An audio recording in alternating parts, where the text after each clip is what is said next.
A man named Jason begins his conversation with Princess Valdina, pleading with her to set aside formalities and call him simply by his name. The princess still remembers that tender greeting with absolute clarity, as if it happened only yesterday, when he kissed her hand with such gentleness and respect. He was the person she had loved profoundly throughout her entire life, the one who had knelt before her in a magnificent scene. He was someone she desired desperately, even if it meant giving up everything she owned just to have him. Indeed, she sacrificed everything for his sake, only to find herself in the end a miserable prisoner, with that very same man leading her alongside his men toward her unknown fate. She utters his name, Jason, in a tone heavy with the bitterness of betrayal and the sting of disappointment. Immediately, one of his men shouts, denouncing her insolence and her audacity to address His Majesty by his name alone. She recalls with sorrow how she did everything for him, yet in return he abandoned her in cold blood, choosing the saintess to be empress instead of her. For his sake, she had stolen the nation's treasure and spent the flower of her youth facing the mad dragon and severing its head. She did not even hesitate to hand over the last remains of her country's soldiers to him, offering him all her loyalty and support. She granted him the throne itself, and her reward was a cruel betrayal that made her feel as though her very being had shattered from within. Jason justifies his heinous act by claiming that everything that happened was due to a prophecy, asserting that he had at least rewarded her by making her son, Ryan, the crown prince. However, she confronts him with a painful truth. Their son Ryan has passed away. Barely 6 months had passed since she sent him alone to the imperial palace before he died under mysterious circumstances. In that harrowing moment, she realized that she and her daughter, Leah, were next on the death list. Jason coldly reminds her of the emergence of another prophecy, an ill-omened one declaring that she and her daughter would bring ruin and destruction to this kingdom. Then he calls her by her name, Medea, claiming he has shown her mercy. Instead of ordering her to be burned alive as the prophecy demanded, he granted her a merciful death, yet he still sees nothing but resentment and indignation in her eyes. She affirms to him that he still firmly believes he has committed no wrong, and she asks him to end it quickly, as she can no longer bear to watch this loathsome spectacle. He admits his regret for what happened to the children, but adds cruelly that she will at least be with them soon so she will not feel lonely in her death. Shock and bewilderment strike her upon hearing him mention children in the plural. Terror takes hold of her as she refuses to believe the horrific possibility, trying to convince herself that her daughter Leah is safe. Meanwhile, a young girl with pink hair appears, apologizing to Medea. Medea recognizes her while shedding tears, asking in shock why Berna is there. She had entrusted her with the mission of crossing the border with her daughter Leah, and they were supposed to be in a safe place by now. Berna confesses that she could not betray His Majesty, leaving Medea in a state of utter shock and disbelief. Then, Berna hypocritically wonders how Medea could commit such an act, reminding her sister that betrayal is a sin and that she must understand this well. Jason adds coldly that he believes the children themselves would feel the same way. Upon hearing this, Medea collapses and lets out a heart-wrenching scream, describing Jason as a monster more ferocious than any beast, while he grips her chains tightly. Berna shows artificial pity as she sees her poor sister in such a pathetic state, wondering what can be done now. Medea screams from the depths of her broken heart that even animals do not harm their young, in an absolute condemnation of the atrocities he committed. One of the guards shouts in her face, ordering her to be silent and considering her words blasphemy against His Majesty, but Jason stops him with a single word, mockingly asking if his guard thinks he lacks such tolerance. Then he turns to leave, bidding Medea a final farewell and assuring her that he will remember the services she provided for him. Jason turns to Lady Claudio, who had been watching the scene, and advises her not to stay in the cold for long. She thanks him with artificial gratitude for the kindness he bestowed upon her. As soon as Jason moves away, a cunning smile forms on her face as she walks steadily toward the prisoner, followed by 2 guards. Lady Claudio throws a small bundle toward Medea, who is bound and kneeling, and the latter looks at it with surprise. Medea opens the bundle to find something inside stained with blood, and in that agonizing moment, the image of her daughter Leah pleading and crying not to be sent away flashes through her mind. She erupts in a thunderous scream that fills the air, clutching what is in her hand as she sinks into a sea of despair and torment. Lady Claudio bursts into biting, sarcastic laughter, mocking her former pride when she used to call herself a princess, comparing it to her current miserable and pitiful state. She continues to torture her psychologically, telling her that her homeland, Valdina, has fallen, and that her brother has been torn to pieces by monsters. She places all the blame on her, shouting in her face with a look distorted by hatred that everything happened because of a stupid woman like her. Medea sinks into the depths of her despair, realizing that this is hell itself, a bottomless hell she created with her own hands as a result of her foolish choices that led her to this tragic end. But amidst all this pain, she wonders to herself as she looks at Berna about the secret behind the happiness appearing on her face. She holds back from blaming her, remembering that Berna had told her they would not have succeeded without her, as the loyalists to Valdina and her brother were formidable opponents. Only then does the horrific truth become clear to her, and she realizes that the word "we" Berna used meant that she and her family had been Jason's allies from the beginning. She remembers that she was the one who pushed her to give Jason the sage's eye, and she wonders if the betrayal had started since that moment. Berna corrects her with a malicious smile, saying she is wrong and that she never noticed anything due to her extreme naivety. She reveals the full truth to her. From the start, her entire life and everything she was were merely a game in the hands of her family. Thanks to her, Berna's father will become the king of Valdina, and Berna will become the empress of the empire, while Medea was nothing but a broken doll in their play. She affirms that she was only a chess piece on their board, asking if she now understands the reality of her role. Berna adds that Jason, of course, knew everything, and had been with them for a long time, leaving Medea to sink into a profound silence under the weight of this absolute betrayal. Berna advises her not to be too sad, for she will see her beloved family soon, and she should be happy about that instead of crying. Medea vows to her, her eyes gleaming with burning hatred, that she will never forget. She will never forget Berna, nor her family, nor any member of the Claudio family. Berna is surprised by her reaction for a moment,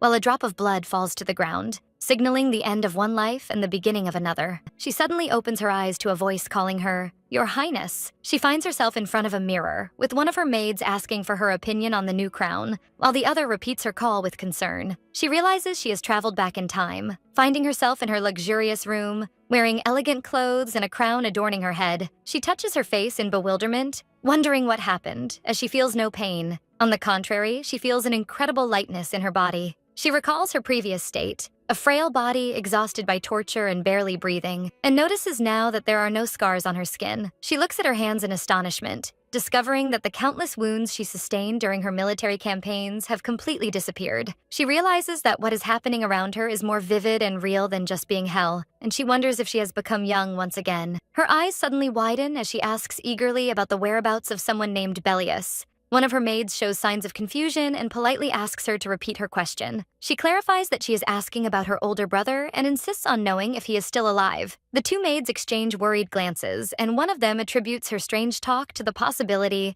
that she is still suffering from the effects of the fall she took. The maid reassures her that His Majesty the King is, of course, still alive, and signs of relief and hope appear on Medea's face. When she is certain of her brother's survival, she immediately declares that she must go to see him, but the two maids try to stop her, explaining that His Majesty is currently on the battlefield. She processes the new information and whispers to herself that the military campaign is therefore not yet over, which sparks the concern of her maid, who hears her murmuring. One of the maids suggests calling the royal doctor, believing her strange behavior results from hitting her head during the fall. But Medea firmly rejects the idea, asserting that she needs to see for herself. The two maids watch her with deep concern as she prepares to leave, with confusion still apparent on their faces. She sets off quickly out of her room, making her way through the palace corridors with steady steps that know no hesitation. She descends into the palace cellar, finding herself at the bottom of a long, dark spiral staircase. She stands before a massive, ornate gate, realizing it is the entrance to a secret place accessible only to members of the ruling dynasty. An old memory returns to her, where she was kneeling in despair, declaring that the land of Valdina was no longer a safe land, blaming herself for not protecting the Philosopher's Stone.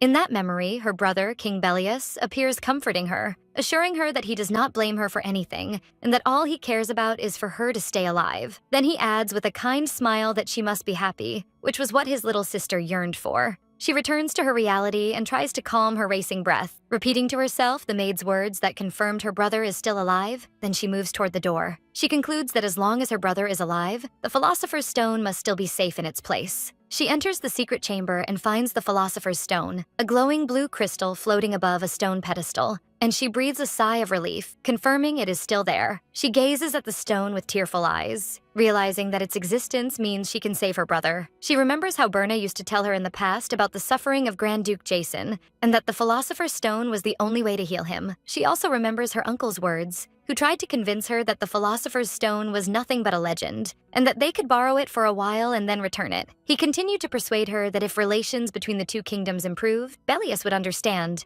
Then he exploited her feelings as a mother, asking if she would accept her children growing up without their father. Images of their deceitful faces surround her mind as they pressured her to hand over the stone, repeating phrases of love and concern for her interests. She remembers that in her previous life, she stole the Philosopher's Stone, which was later shattered and buried within the walls of the border kingdom of Kazan. Contrary to what her uncle had convinced her of, relations between the two kingdoms did not improve. Rather, that theft was the beginning of all the tragedies that befell them. In the present, before the intact stone, she lets out a long, hysterical laugh, a mixture of relief, bitterness, and new resolve. She kneels on the ground, placing her hands upon it, thanking the ancestors of Valdina, the gods and the spirits protecting this land for answering her final wish and granting her a second chance. She raises her head, her eyes glowing with strength and determination, vowing that she will never be a fool again. Ever. She stands in the palace hallway, having regained her calm and composure, thinking to herself that there are many things she can change now. The princess reviews the events, realizing that the Philosopher's Stone is still present, and that time has returned her to the period of the horse riding accident, concluding that she has returned to approximately age 17.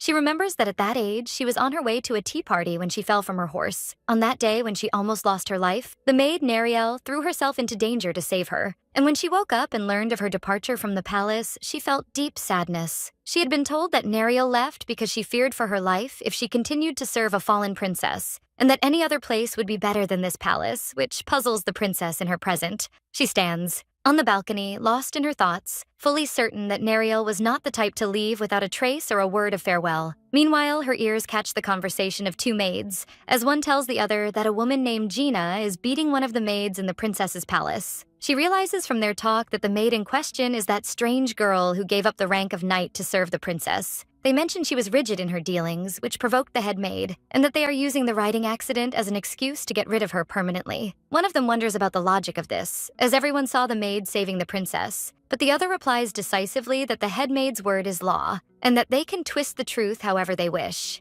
While they agree that no one dares to oppose that woman's whims, the princess surprises them by appearing before them, sparking their terror and astonishment. She asks them coldly and firmly for the place where this is happening. One of the maids stammers while trying to answer, and in that moment, the princess realizes the full truth, that Nariel's case was also engineered by her uncle, so she firmly orders the two maids to take her there. In an isolated room, the sound of flogging echoes, as a woman screams in Nariel's face, asking if she has to see blood to be convinced, and that all she had to say was that she would leave. She continues her abuse, asserting that no one will know what is happening, not even her mistress, and that she will eventually die like a dog, so there is no point in her stubbornness. She calls her by the foulest names, her anger increasing at Nariel's absolute silence and silent defiance. Nariel kneels on her knees with bruises and marks of beating on her face, yet her gaze still holds a stubborn determination. Gina loses her mind and brings the whip down on Nariel's face with merciless cruelty. She mocks her loyalty, considering her a faithful knight suffering because she chose to serve the wrong mistress.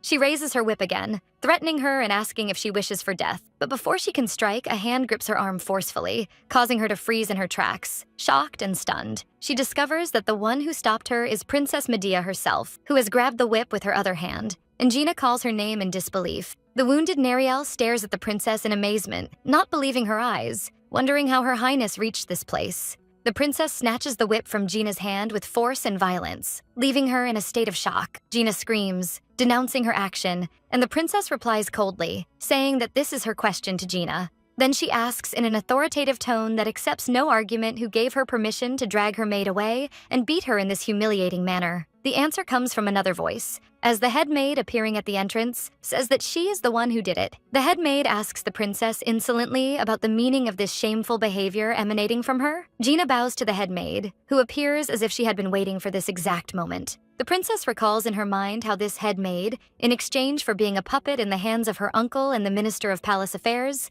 took over the management of the inner palace despite her lack of qualifications. She is the wicked woman who labeled her the frivolous princess and did everything in her power to isolate her from everyone. The head maid speaks in a tone of artificial concern, reminding the princess that she has just risen from her sickbed and that she should not exhaust herself. Then she asks her to leave, asserting that the girls will safely accompany her to her room, and orders the other maids to escort her highness immediately. The princess addresses the head maid sharply, pointing out that she noticed her maid being flogged without her knowledge or a fair trial, and wonders indignantly since when the royal family began acting without law. The head maid claims that the princess's words have deeply hurt her, feigning offense at this accusation. The head maid justifies her heinous act, claiming that Neriel was not only negligent in her duties but allowed the princess to come to harm, considering this level of punishment to actually be a great leniency. She asserts steadily that she has done nothing but her best as a loyal servant to the Valdina family. The head maid adds with a patronizing smile, claiming she must work on her patience and that the princess still has much to learn. Then she orders the princess to be escorted to her room, but the princess stops her, pointing out that there is something strange in her words. The head maid sighs with boredom, asking what she means, and the princess clarifies that serving the Valdina family means serving His Majesty the King. The princess continues her words cleverly, listing other members of the royal family, such as the Queen Mother and her uncle, Duke Claudio, then asks her directly if her loyalty is directed solely and exclusively to His Majesty the King. Obvious confusion strikes the head maid, and she grinds her teeth in frustration, while Gina seems puzzled by the situation. Whispers begin among the present maids, wondering why the head maid hesitates to answer a question that seems quite obvious. The head maid realizes she has fallen into a trap, for she knows the regent, the princess's uncle, is suspicious by nature and may have spies everywhere, and that declaring her loyalty to the king here might put her in danger. The princess notices her confusion, a cunning smile forming on her face, and mockingly asks her if the question is that difficult. The head maid regains her composure, claiming she was confused merely because the question was obvious, and loudly declares that her master is His Majesty King Bellius, and the princess agrees with her words. Then the princess moves to a direct attack, questioning the reason for mistreating the maid His Majesty left for her, challenging her belief that this girl was truly the one who caused her harm. The princess continues her pressure, asking her to swear on that by her loyalty to her sole master, His Majesty the King. The head maid's anger reaches its peak, her face distorting with malice and hatred toward the princess who has backed her into a tight corner. She thinks to herself that she does not know the reason for this sudden rebellion from the princess, but she realizes she must put her in her place once and for all. She speaks with disdain, declaring she sees no point in this conversation, reminding the princess that she is merely a blood relative of the king and not her actual mistress. Then she elaborates, reminding her of the late king's funeral and how the Queen Mother's sorrowful wailing still rings in her ears as she placed all the blame on the princess. She recalls the Queen Mother's screaming words that her son died because of her. She adds that the entire nation cried on that day in grief for their king. She asserts that she was no different from them. It was a grief they would not have suffered were it not for the princess's existence. She concludes her words with bitterness, saying that were it not for the princess, she would still be serving the late king and would not have had to give such harsh lessons to a maid. She arrogantly declares that it is perfectly clear who is responsible for the tragedy of the late king and queen, describing the princess as merely someone remaining in the palace thanks to the mercy of her brother the king, yet now attempting to act as if she is the mistress of this place. The head maid affirms to herself that the Queen Mother hates the princess, and the king himself is no different, wondering about any other reason for him never returning to the palace after his coronation. The head maid feels her victory and orders Gina with a wicked smile to continue the lesson immediately, and the latter agrees at once. The princess lets out a soft, mocking laugh, sparking the astonishment of Neriel, who calls her with concern. The princess picks up a wooden ruler from a nearby table, then calls the head maid calmly, ordering her to come here and lift her skirt. The head maid is struck by overwhelming shock, her eyes widening in total bewilderment as she inquires about what she just heard. With a calm and confident smile, the princess holds the ruler, telling the head maid that she will respect her wishes and will not utter another word regarding Neriel. The princess adds with a sarcastic smile that instead, it seems an interesting scene is about to begin. While the head maid was teaching Neriel a lesson there, she will be the one teaching her a lesson here. The head maid freezes in place, not believing what she hears, wondering if the princess truly means to use that ruler on her. The princess cites a royal law stating that if one performing royal duties neglects their responsibilities, the king may punish them. She adds that in the absence of the king, this right passes to the deputy appointed by him. The princess reveals a ring on her hand, disclosing it is the royal seal left with her by her brother, asking her if she recognizes it. The head maid cries out in shock that she has never heard of such a thing before. The princess reminds her that when the late king was on the battlefield, the regent used this very clause to punish the household severely, mockingly wondering if she must teach her this as well. The princess describes her as ignorant with a cold smile while gripping the ruler firmly. She firmly repeats her order, asking her to lift her skirt, and the head maid screams in a state of terror and refusal. The princess orders her again to execute the command, then turns to Gina and orders her to continue flogging Neriel. The headmaid hesitates while lifting the edge of her skirt, thinking to herself that the princess would not actually dare to strike her, and that she knows well how she will be treated if she defies her. She thinks that unless the princess has gone completely mad, she will not dare to challenge her now. But the princess brings the ruler down on her legs with force, and the headmaid lets out a scream of pain, then collapses on the ground, so the princess orders her to stand, asserting that the matter has only just begun. The headmaid tries to plead with her, while the scene shifts to outside the palace where a tense atmosphere prevails. The princess supports Nariel, who walks with difficulty, and the latter asks her the reason for her action. The princess asks her not to strain herself and to lean on her, and Nariel thanks her with gratitude. Nariel expresses her concern, pointing out that the headmaid controls the palace and will surely try to take revenge on her. The princess suddenly apologizes, sparking Nariel's confusion. The princess explains with sadness that Nariel has suffered because of her. She remembers with tearful eyes that in her previous life, Nariel did not just leave the palace, but was beaten to death while trying to protect her. The princess cries bitterly, reproaching Nariel for not defending herself, asking why a former knight endured all those blows without resistance. She blames herself for her ignorance. She did not know there was someone like Nariel who cared for her in this vast palace. Nor did she know that her brother Bellius was also trying to protect her. She holds Nariel's face gently and embraces her,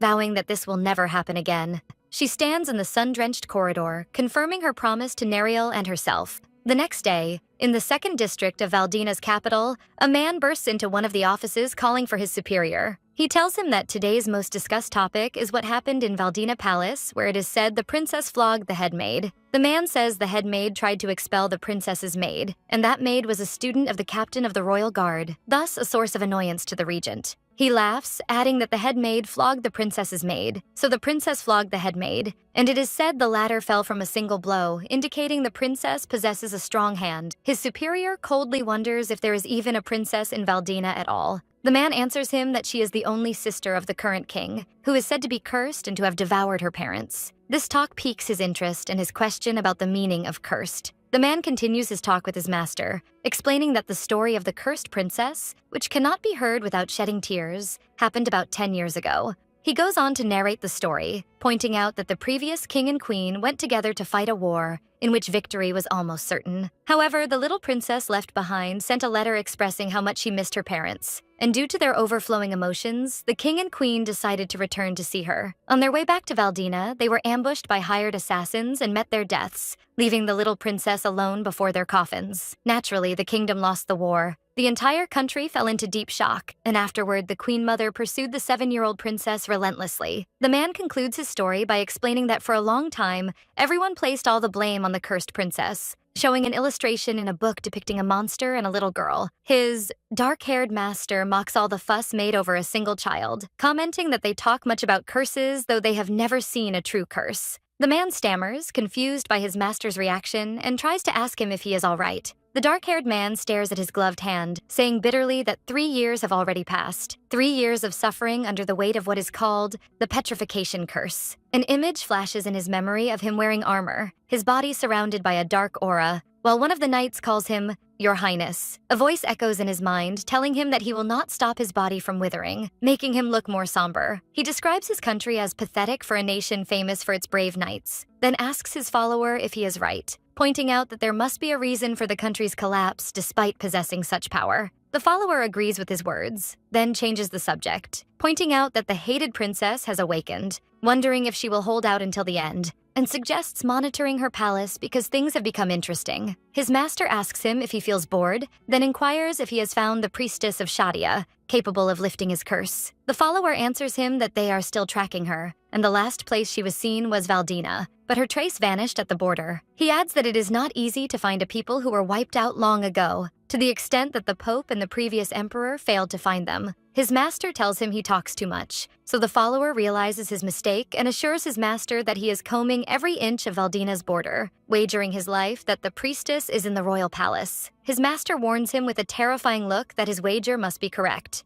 or else the follower panics and promises he will make sure once again. Upon leaving, the follower reminds his master that he will enter the palace this week and asks him not to forget anything when coming out. Admitting he knows his master hates covering his face, but there is no escape from it. He explains to him that he must hide his identity. Then he adds with admiration that he understands why his master hates hiding his peerless features behind a mask. The master throws a dagger toward him, bidding him farewell as usual, and the follower panics and hurries out. The dagger sinks into the wooden door right behind him, and he lets out a scream of terror. Meanwhile, the princess returns to the palace wearing a hooded cloak. She enters Nariel's bedroom and finds her sleeping deeply. Realizing she will need rest to recover, she examines her closely, feeling relieved that there are no fractures and that she will be able to continue using the sword she loves. She thinks to herself that Nariel is the first and only ally she has found in this vast royal palace. Therefore, for her protection, she decides she will have to purge the princess's entire palace. She hears the sound of loud footsteps approaching and recognizes the identity of their owner.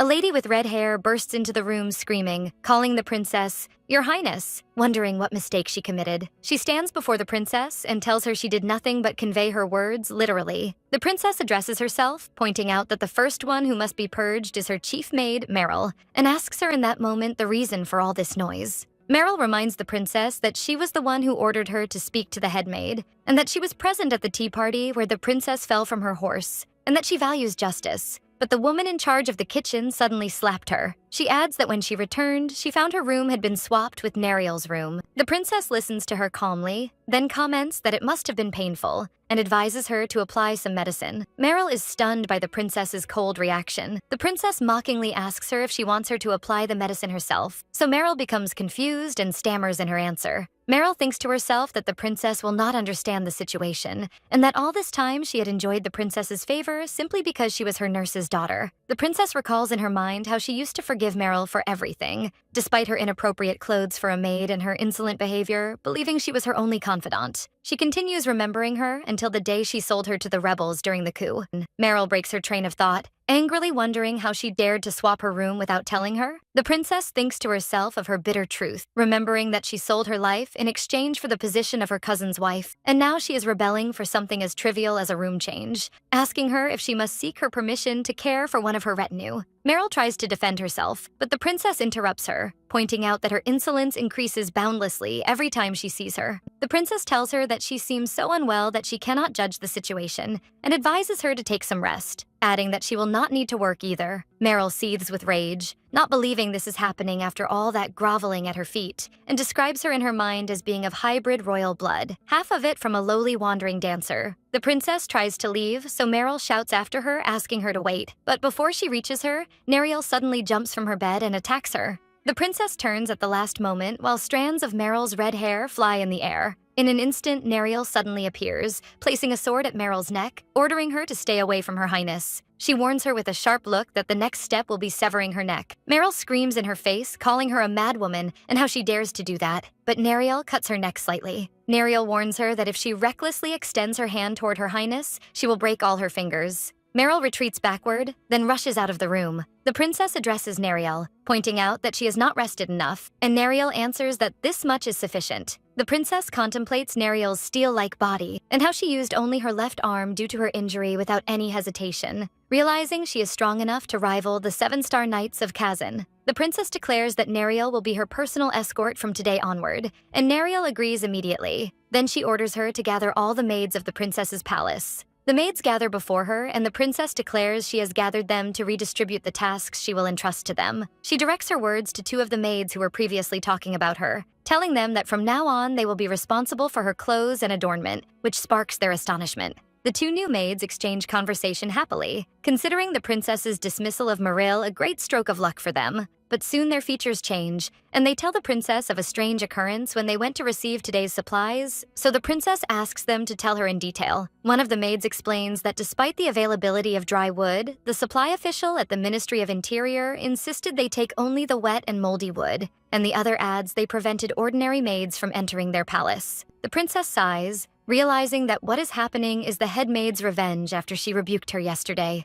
The maids pass around rumors, wondering with astonishment if it is true the princess struck Lady Cuisine, the head maid, with a stick because of Nariel. The princess sits and opens her jewelry box, confirming to them that this is her palace and these are her people, and that she would have defended any one of them, not just Nariel. Then she addresses her maids, expressing her regret that they will face a difficult time for a while due to the head maid's spite, while they look at the open jewelry box before them. The princess declares she will not submit to the head maid, warning her maids that if they do not hold out now, the head maid will believe she can take their lives whenever she wishes. She tells them she may lack power, but she does not wish to see them treated this way, and promises she will ask her uncle to mediate at the right time, asking them to endure for her sake until then, offering them some jewelry. The two maids are moved by her words, assuring her they cannot resent her while knowing her kind heart, and vow to serve her with all sincerity regardless of the head maid's actions. The princess smiles at them warmly and thanks them for their loyalty. After their departure, Neriel tells the princess that these two maids are the ones who constantly report her news to the outside and that she has given much to such bat-like creatures. The princess agrees, affirming that they must be disposed of. Neriel asks her about her plan, and she explains that the two maids will likely sell the jewelry they received as soon as they leave the palace, which is exactly what the princess wants. The princess reveals that every piece of that jewelry is a gift presented to her by her uncle. She describes them as large gemstones that look expensive but lack any ounce of elegance. Her uncle gave her such things, pretending in public that he cherished his niece. At the same time, he was turning her into a wasteful and extravagant princess in people's eyes, as if he were slowly poisoning her reputation. The princess tells Neriel that rumors will soon spread, and piques her curiosity about how far her uncle will go in trying to suppress those rumors. She thinks to herself while sipping her drink that borrowing others' hands to execute her plan, and paying a small price like some cheap jewelry, is worth the effort. After a few days, rumors began to spread that the princess's jewelry had flooded the market, accompanied by other rumors stating that the princess's maids were the ones who sold them. People wondered why a princess of a kingdom would give up her precious belongings to please her maids.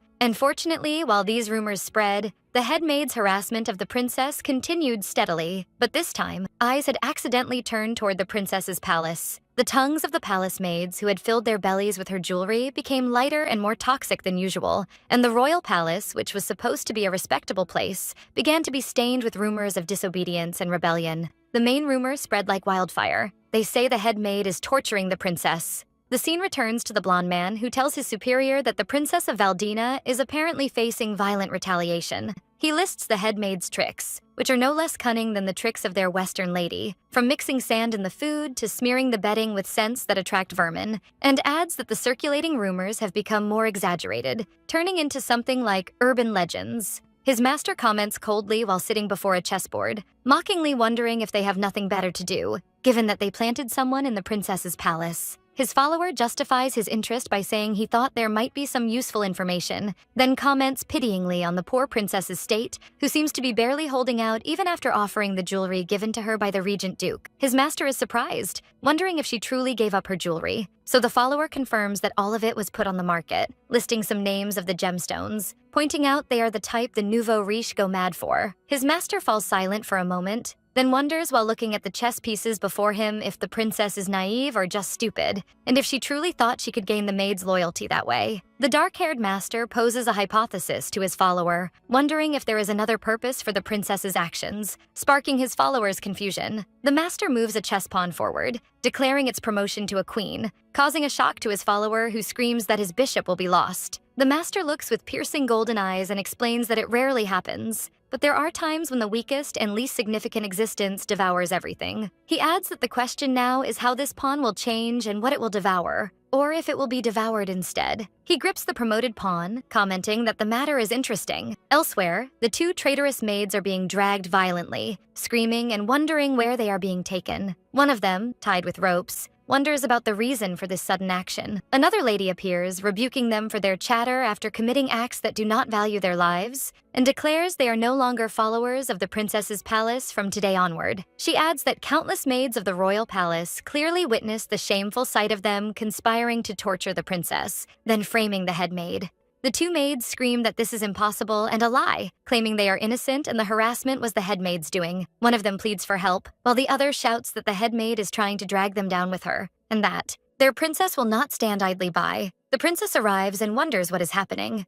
The lady who just appeared addresses her, expressing her regret for the suffering the princess must have endured all this time. She tells her that the head maid sent them to correct matters, and accuses the insolent maids of sowing discord between her and the princess all along, declaring they will be punished by death for their audacity in insulting a member of the royal family. The princess replies calmly that she sees they must have worked hard, and the lady expresses her gratitude for her understanding. The lady adds that she has brought new maids as well, children who have just entered the palace, innocent and diligent. The princess comments that this is a relief and that they can be trusted as long as the head maid is the one who chose them. The princess turns toward the new maids, asking them to carve well into their memories what they just saw, warning them that if they are unfaithful to their mistress and act like bats, they will be dragged like dogs and killed. Then she asks the lady to convey her thanks to the head maid, sparking the lady's surprise.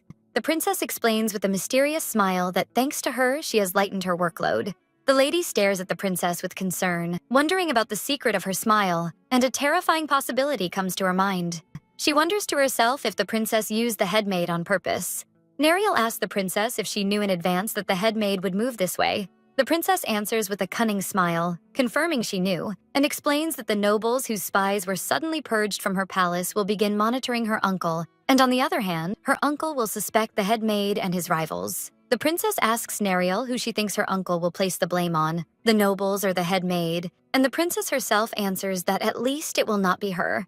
Neriel realizes the princess plans to make them fight among themselves, and comments that she no longer resembles the princess she used to know. The princess agrees with her, confirming that the Medea she knew is gone. She adds that after reaching the brink of death once, she realized something, which is that she cannot remain a fool forever. Then she asks Neriel for her opinion and whether she hates a mistress like her. Neriel thinks to herself that the princess in her memories was someone whose pure human nature stood out more than her authority. Neriel recalls to herself how she wanted to protect the princess's innocence forever, but now she kneels before her, declaring she will serve her. Neriel places the princess's hand on her head and confirms her loyalty, saying that no matter what kind of person the princess becomes, she will remain by her side. The princess accepts her loyalty and feels relieved by it. The princess thinks to herself that she had enough of her uncle and the head maid in her previous life, and that she can easily predict what they are thinking and what they will try to do. But the thing she must be careful of is... And at that moment, a teacup falls from Meryl's hand and shatters on the floor. Meryl apologizes immediately, saying her hand slipped and she will pour the tea again right away.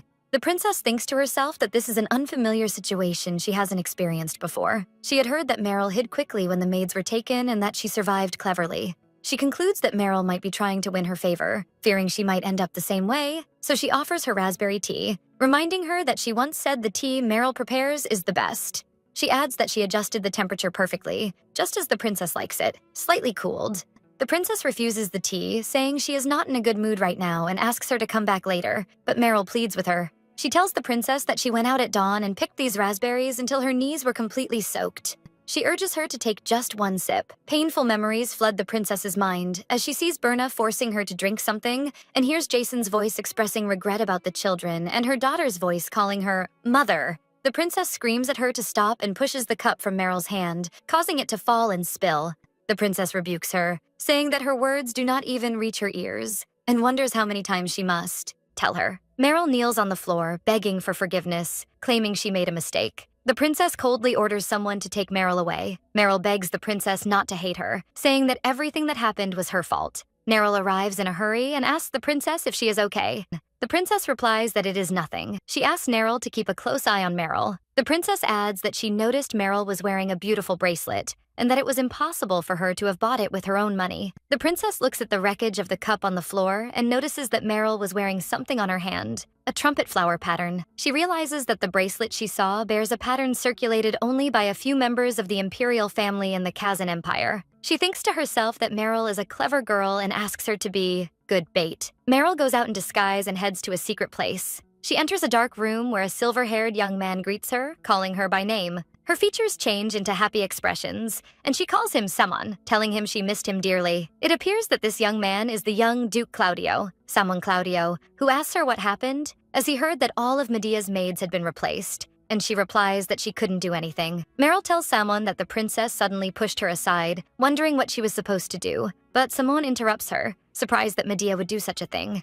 He asks her sharply what she means by that. She tells him, feigning innocence, that it happened when the maids were being replaced, and that she said that because she was afraid the head maid would retaliate. She adds confidently that now the princess cherishes her again, reminding him of how much the princess relies on her. Salmon tells Meryl that the palace is buzzing with noise because of the head maid, and that this is causing him a terrible headache. He warns her that if she wants to marry him, she must behave properly and not ruin the justification he needs to take a commoner like her as his wife. He grabs her hair cruelly, reminding her that she must be the maid his dear cousin cherishes most. And she answers him submissively. She promises him she will do her best and will learn every move Princess Medea makes. He embraces her with fake kindness, expressing his love for her after her words satisfied him. Then he approached her to kiss her. She reciprocates his feelings of love, thinking to herself as she wears the bracelet he gave her that she would do anything for him. She vows she will do anything for him, while Neril watches her from afar. Elsewhere, Neril tells the princess that Meryl was meeting secretly with the young Duke Claudio.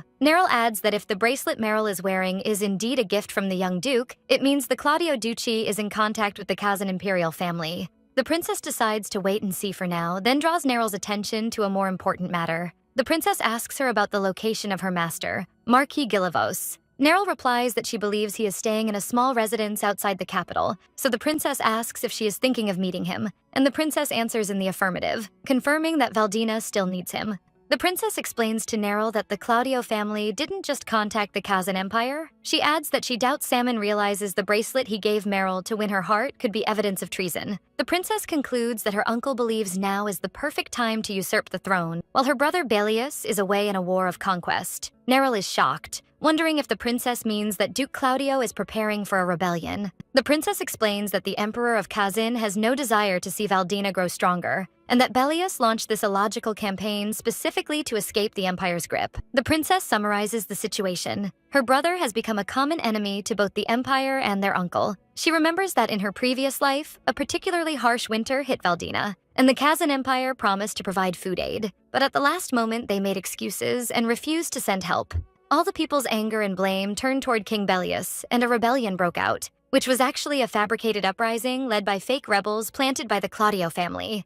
Neril wonders if Kazan is not afraid of the backlash, and how they dare target the king of another nation, even if they are a superpower. The princess answers with a calm smile that this is why they must stop it before it begins. She adds that a marquis who is a former commander of the royal guard and a national hero would be useful in this mission. The princess orders Neril to arrange a secret meeting with Marquis Gilivos, and Neril agrees immediately. The princess stands before the window, vowing to herself that in this life, she will ensure those bastards do not live to cross that wall. A lady arrives to visit the princess, and the princess greets her saying, "It has been a long time, Duchess." The Duchess takes the princess's hand and asks her not to address her so formally, expressing her deep shock at hearing the news of her fall from the horse. Duchess Catherine Claudio apologizes for her late visit, justifying it by saying she collapsed from the exhaustion of travel. Her pink-haired daughter appears at the door saying, "It was inevitable, mother," while the princess looks at her with a cold gaze. Berna steps toward her, hypocritically wondering if her dear sister wouldn't understand their circumstances. She tells the princess that she missed her so much that she begged her mother to let her come along,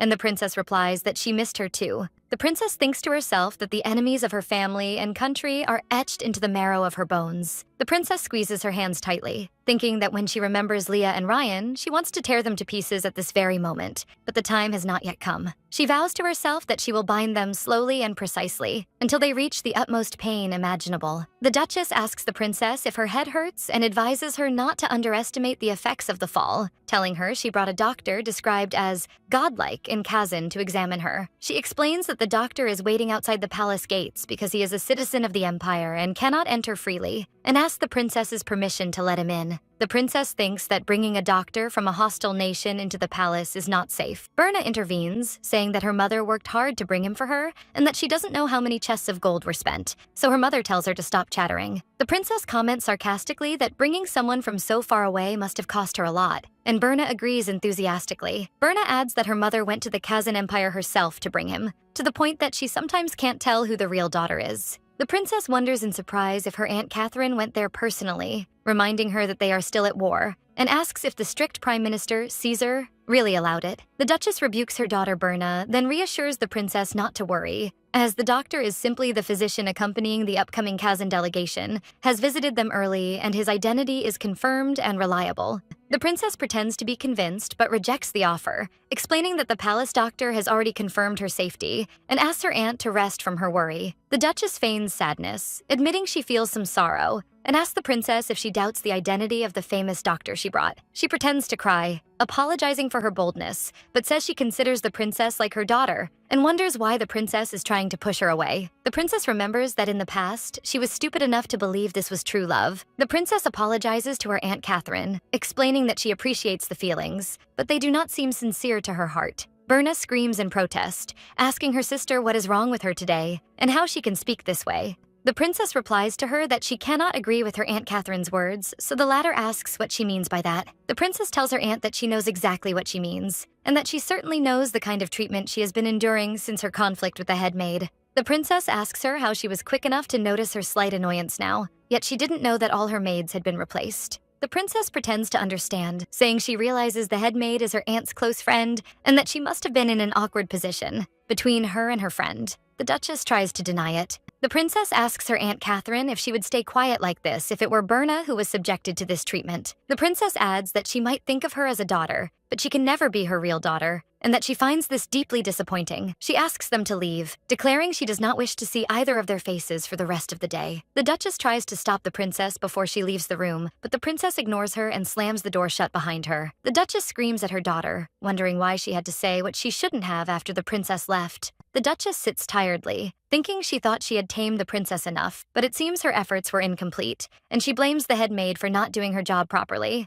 The Duchess decides she cannot let the beast she raised escape now, and that she must first punish the head maid to serve as an example to others. Meanwhile, Meryl sneaks into the princess's bedroom carrying a handkerchief, thinking she must hurry. She feels disgusted while holding the handkerchief, saying she feels like she'll be stained by swamp turtles and that it smells bad too. She thinks to herself that the head maid is truly evil for orchestrating such a thing, which is marrying Etienne to the princess. She remembers that Count Larc Etienne is a hereditary noble who built his reputation over 3 generations and is the minister of royal palace affairs. Although he is a powerful figure and known as the right-hand man of the Regent Duke, he is greedy to the core and a disgusting pervert. Just looking at him makes her nauseous. And now that his handkerchief has been hidden in the princess's bedroom closet, Princess Medea's fate is sealed. She expects this to be the most exciting rumor in the palace for a while. She thinks happily that the princess deserves it. If she falls into a scandal with an old man in his 50s, no suitor will dare to propose to her, whether she is from the royal family or not. She remembers the time she was on good terms with the princess, but she sighs now. She recalls the words of the head maid who told her the princess was ignoring her, that she had begun cleaning with the lower-ranking maids,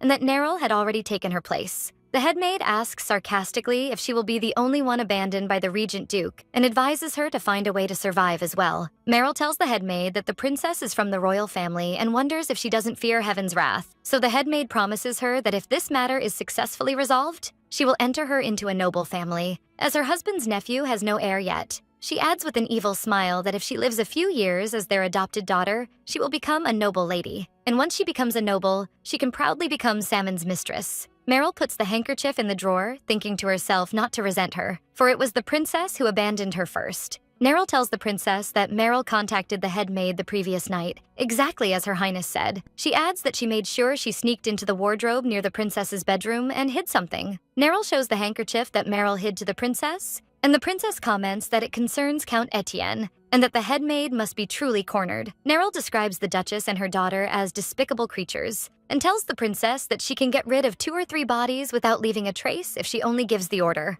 The princess stops her, reminding her that if she does that, she herself will not be safe. So Neril confirms that the princess is her mistress and savior. Neril declares she will gladly offer her life for Her Highness. The princess wonders to herself what she should do with someone as rigid as her, who seems like she'll explode at any moment. The princess calms her, saying the time has not yet come. Then she asks Neril if she previously said she was confident in her ability to hide things, and Neril confirms this. The princess decides to turn the head maid's gift against her. The princess presents a small skull to Neril, explaining that a newly arrived maid handed it to her. The princess tells Neril that the new maid said Meryl seemed to have stolen her bracelet, that she found it fallen and tried to return it, but the matter seemed suspicious, especially since Meryl was boasting about it as a symbol of love even though it was far beyond her status. The princess suggests they should return the bracelet to its owner, but that alone seems incomplete, so she orders it to be wrapped in Etienne's handkerchief and placed among Meryl's belongings. Neril agrees to carry out the order. The princess prepares to leave and tells Neril that someone will guide them to the Marquis's estate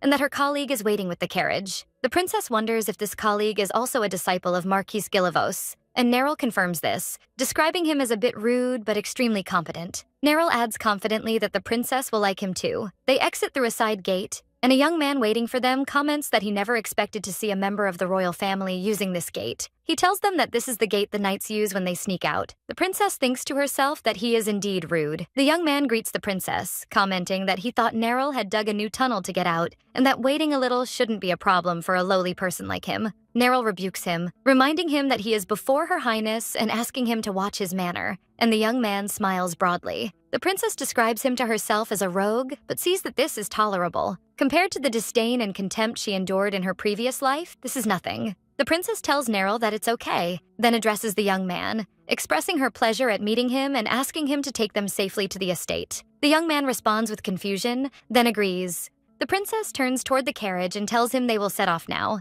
They move to their destination, which is the estate of Marquis Gilivos. The carriage stops, and the young man announces that one of the wheels has come off. He tells them he will make some repairs. Neril hears him singing that it will take some time and describes him to herself as a rogue. Neril apologizes to the princess and tells her she has something to say. The princess opens the carriage curtain and asks about the retired soldiers she sees outside. Neril replies that their numbers continue to increase as the war goes on, and that some stay here with their families. There are also those whose cities were burned or who were disabled and have nowhere to return to. The princess sighs, then announces they will leave again. The princess finally arrives at the Marquis's estate, where an elderly man greets her. Marquis Gilivos, the former commander of the royal guard in Valdena. The princess greets him, saying, "It has been a long time." The Marquis tells her that time passes quickly and that she has grown a lot, and the princess replies that he is still the same. Marquis Gilivos announces that he left state affairs long ago and has no intention of returning to them, apologizing for not being able to provide assistance. The princess assures him that she understands his position well, but explains that her request does not concern his return to politics. She presents him with a document representing her entire wealth and asks him to take responsibility for establishing housing for retired soldiers within the walls of the royal palace. The Marquis is astonished and asks in shock about the reality of his request to build housing inside the palace. The princess wonders why he is surprised and reminds him that he himself stopped the carriage on their way so they could look at those soldiers. The Marquis admits he assumed she wouldn't notice them because of her entourage,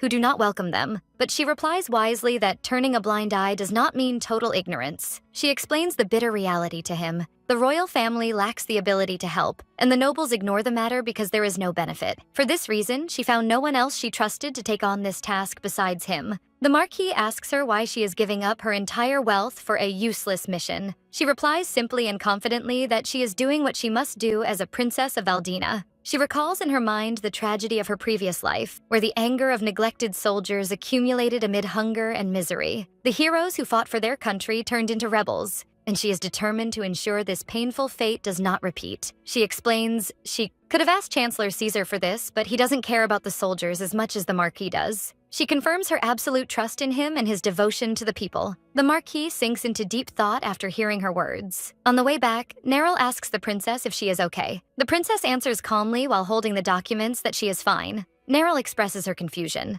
The responsibility for the soldiers lies with the royal family, and she doesn't understand why the princess is spending her own money on this. The princess asks her playfully if she is afraid of becoming bankrupt, and Neril replies that she will serve her even if that happens. The princess laughs, commenting that the idea of Valdena becoming strong while she goes broke, and Neril feeds her sounds like a nice idea. But Neril feels pain from her joke because of her detached attitude. She sees that she speaks as if her personal safety means nothing at all. The princess changes the subject and asks Neril about the handkerchief and the bracelet, and the latter confirms that she has disposed of them according to orders. The princess looks at the palace from afar and thinks that the chaos has already begun or is about to begin.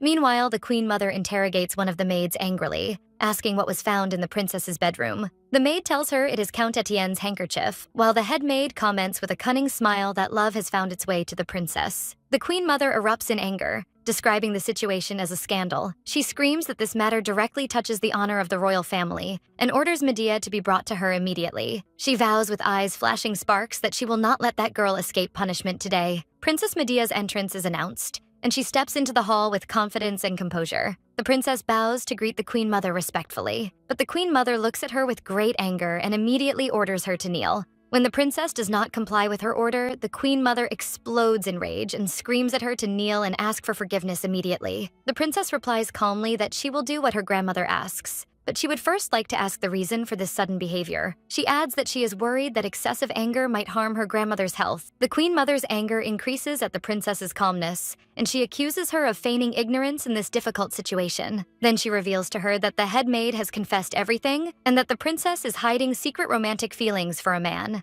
At that time, Duchess Claudio thinks to herself that this is impossible. She knows very well that there is no man near Medea because the princess's marriage represents an invaluable trump card. The Duchess recalls how she did her best to push away any undesirable suitor and wonders about the source of this plot. Her suspicions turn toward the headmaid, Cuisine, wondering what is going on in her head and how she dared to fabricate a situation she did not order, while the latter smiles a cunning smile. The headmaid steps forward and apologizes to the Queen Mother, claiming that after she learned of the princess's love affair, the princess tried to silence her and even spread rumors that she was oppressing her. She adds that, as a loyal servant of Valdina, she could not turn a blind eye to the truth and presents Meryl as a witness to what she says. The witness identifies herself as Meryl, Princess Medea's maid. Meryl gives her false testimony, claiming the princess used to take her along whenever she met her lover, and that she tried to advise her, but the princess ignored her completely. Then she feigns regret and asks the princess not to forgive her, which increases the Queen Mother's anger. The Queen Mother screams at Medea that things are getting worse. Meryl thinks to herself that the queen is completely angry,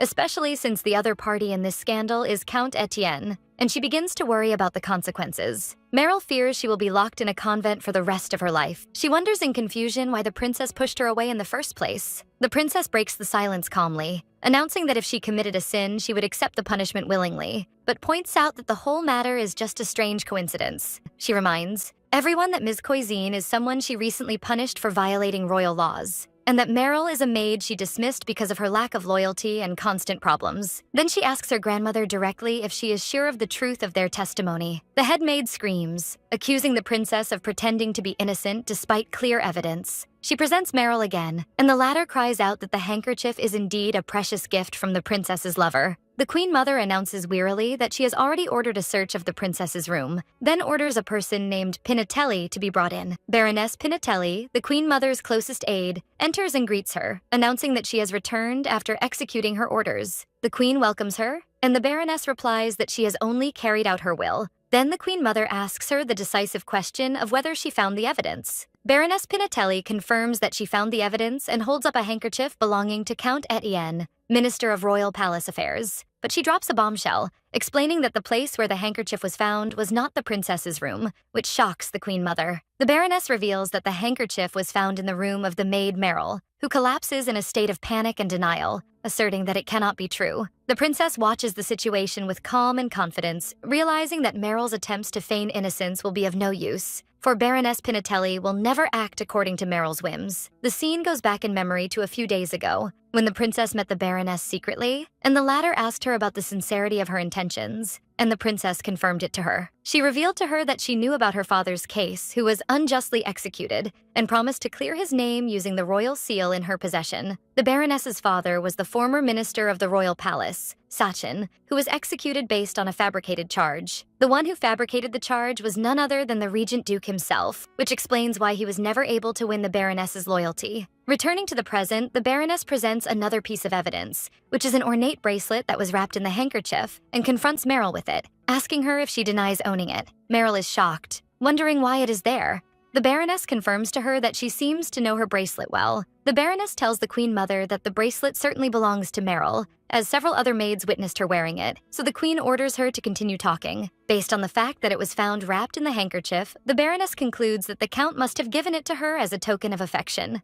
Meryl screams in a state of panic, denying that the minister gave her that bracelet. The Baroness asks her with deadly calmness who gave it to her then. She warns her against lying and claiming she bought it herself, as it is a precious piece far exceeding what a royal maid's salary can afford. Meryl admits in confusion that she received it from someone else. The Baroness presses her, asking about this person's identity, explaining that the trumpet emblem engraved on the bracelet can only be obtained by a high-ranking noble. Terror strikes Meryl as she realizes that Salmon's mother, the Duchess, is present in the hall. She thinks to herself that if the truth of her relationship with Salmon is revealed, the Duchess will never show her mercy. The Baroness continues to press her, demanding she tell the truth immediately, and Meryl stammers, unable to speak. At that moment, the princess intervenes calmly, commenting that it seems the person with whom the minister exchanged tender feelings was someone else. Then she directs her gaze directly at Meryl and asks her if her words are correct, and Meryl freezes in her place, shocked by the princess's calmness. Meryl wonders in terror if the princess knew everything from the beginning. The princess addresses her grandmother, pointing out that since Meryl cherished the gift enough to hide it from her mistress, their feelings must be very deep. With a cold smile, the princess suggests that Meryl be allowed to marry Count Etienne.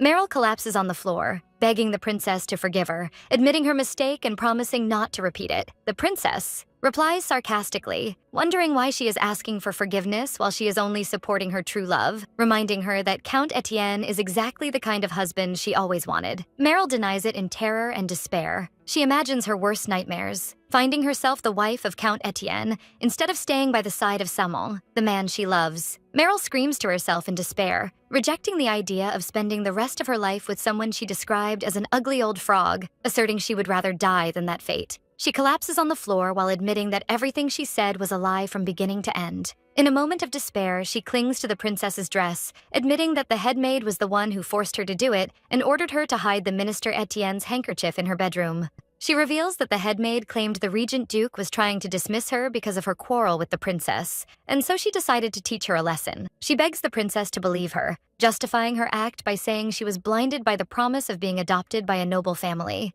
But the headmaid interrupts her angrily, ordering her to be silent and accusing her of making up lies after being backed into a corner. Then Meryl feigns remorse and apologizes to the princess for her grave sin. The headmaid addresses her words to the Queen Mother, denying all accusations and asserting that that maid is trying to implicate her. Baroness Pinatelli intervenes firmly, announcing that they have gone too far and rebukes them for their boldness in offending their mistress, who is of Valdina's lineage. The Queen Mother looks at the scene with disgust, describing it as pathetic, and orders the two insolent women to be dragged away. While they are being dragged, the Baroness orders them to be flogged to death and their hand tendons severed so they can never offend their mistress again. And the headmaid screams that all of this is a lie. She continues screaming that the princess must have ordered her maid to orchestrate this trick and asks them to leave her. In a final desperate attempt, she appeals to Duchess Catherine, asserting that she knows everything happening is a conspiracy, while her screams echo in the hall. After the chaos ends, the Queen Mother directs her cold gaze toward Medea and asks her if she sincerely believes this makes her innocent. She adds that even if she overlooks this incident, she has heard a lot about her unbearable behavior, and that her reckless display of the king's seal is what made her subordinates dare to underestimate her. In a commanding tone, she demands she hand over the king's seal immediately, declaring she has grown tired of her foolish, childish actions. When she finds that the princess does not answer her, she screams at her again that she must bring the seal immediately.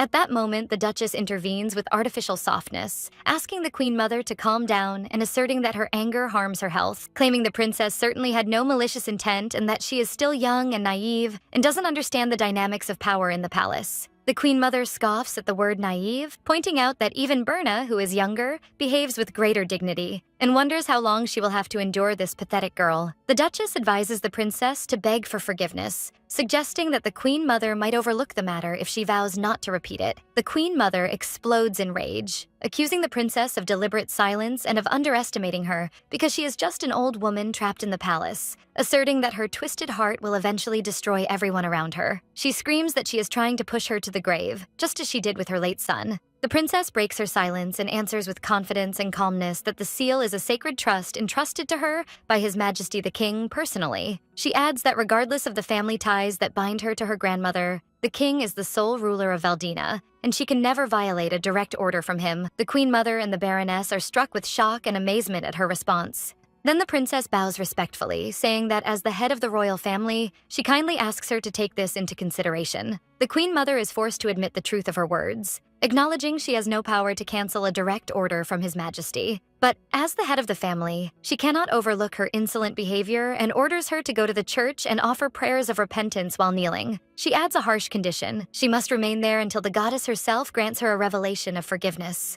The princess complies with the order, and the scene unfolds of the vast church as she kneels before a statue of one of the gods. A crowd gathers behind her, and they exchange talk that the princess has already spent half a day in this state. Two nobles exchange talk about the punishment imposed by the Queen Mother, which dictates that the princess repent until the goddess herself grants her a divine revelation of forgiveness. The man underestimates the idea of a revelation, pointing out that even the high priest struggles to get it once in a lifetime.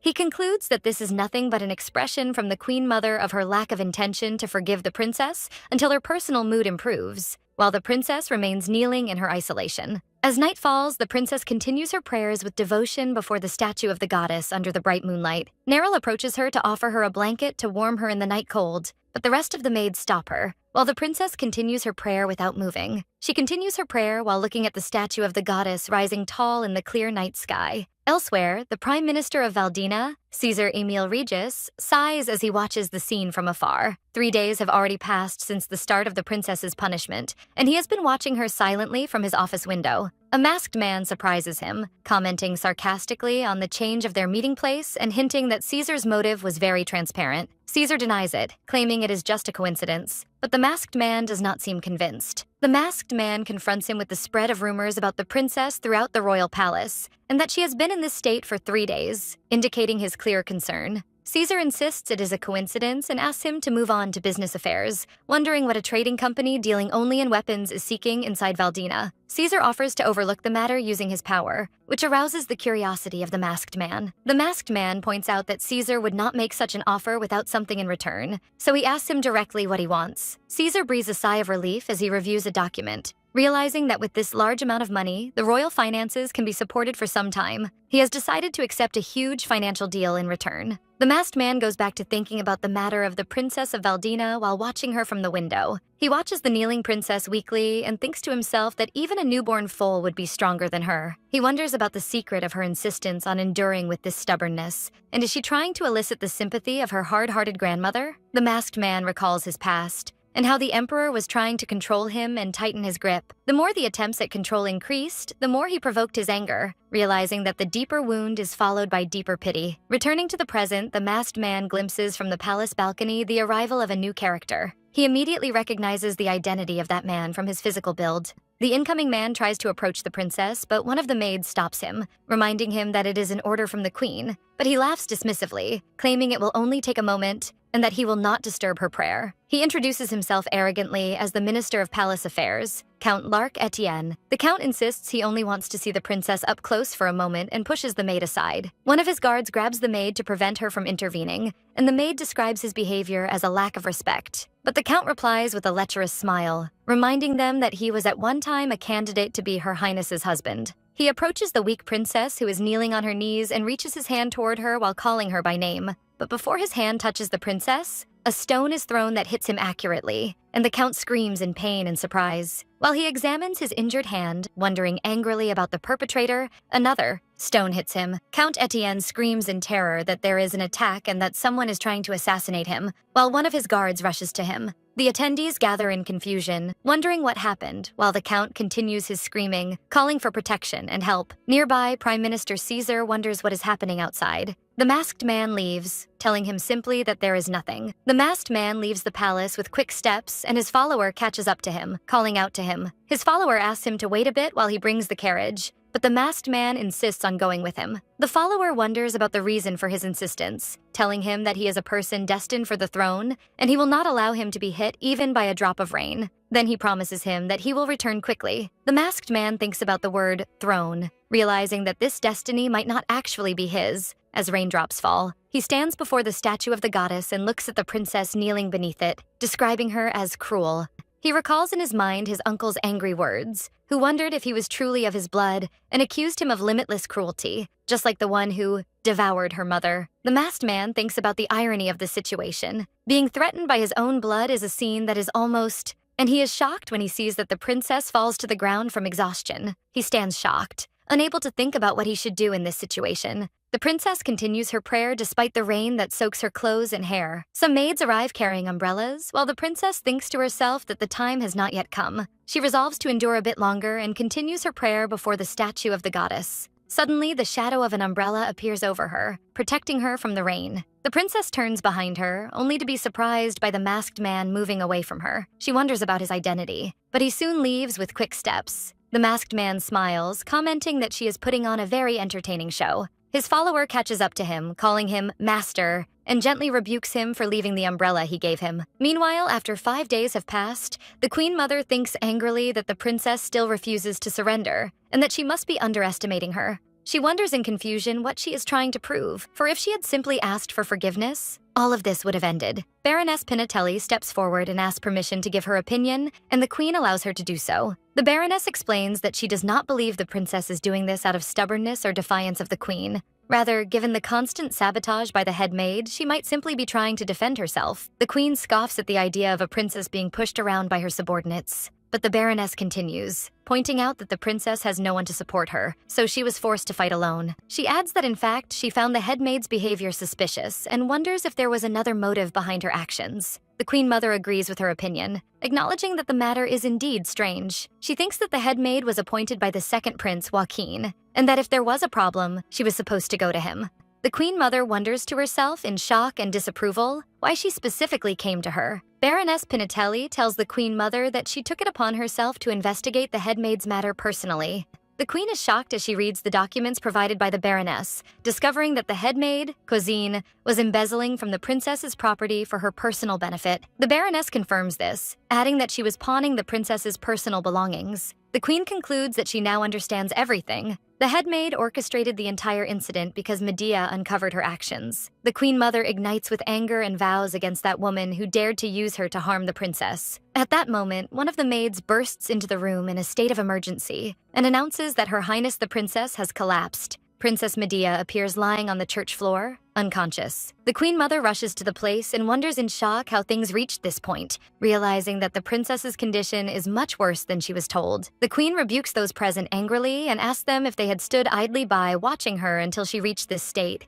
Someone tries to justify the situation, reminding her that she was the one who ordered that she not be given even a sip of water. But she screams in his face that they should have used some common sense and wonders if she has to explain everything to them in detail. Then she turns to the maids and asks them angrily what they are doing, and if they intend to leave the princess in this state. When she touches the princess's hot forehead, a painful memory of her late son Johann comes to her mind, and she cries bitterly over his loss. The Queen Mother orders in a state of panic for the royal doctor to be summoned immediately. She screams at them not to stand in their places and to move the princess inside immediately, while the statue of the goddess glows in the background. Inside the princess's room, the queen wonders anxiously about the delay of the doctor she summoned long ago. The Baroness reassures her that a maid from the princess's palace went to check again and that he will arrive soon. The queen notices the extreme cold in the room and one of the maids apologizes. The maid promises that she will light the fire immediately, and the queen rebukes her, wondering about the reason for the maid's poor training. The Baroness explains that the head maid had fired all the original staff, claiming they were causing problems. The Queen Mother thinks that Cuisine caused chaos until the end, and that what was told to her was completely different. She was told that Medea lives in luxury under the protection of the king and Joaquin,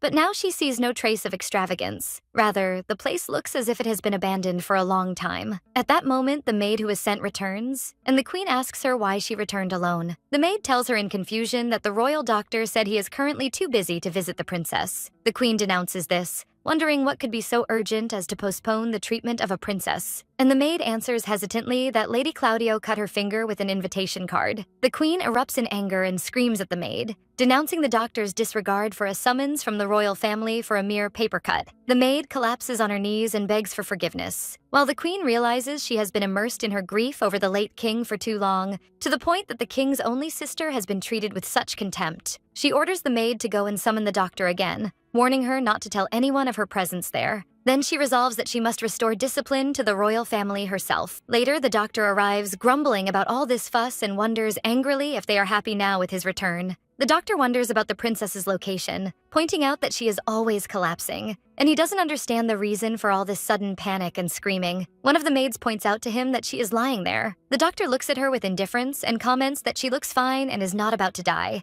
and wonders about the reason for bothering him and dragging him back and forth like this. The doctor wonders angrily if the princess expects him to bear the responsibility for the consequences of standing up to Duke Claudio. The Queen Mother suddenly appears and rebukes him for ignoring the summons and for his audacity to speak recklessly about the royal family. The doctor is struck with extreme panic upon seeing her and stammers her name in shock. The Queen Mother denounces how a mere doctor dares to harbor such disloyal thoughts. The doctor throws himself to the ground, admitting he committed a crime deserving of death and begs her to order his execution.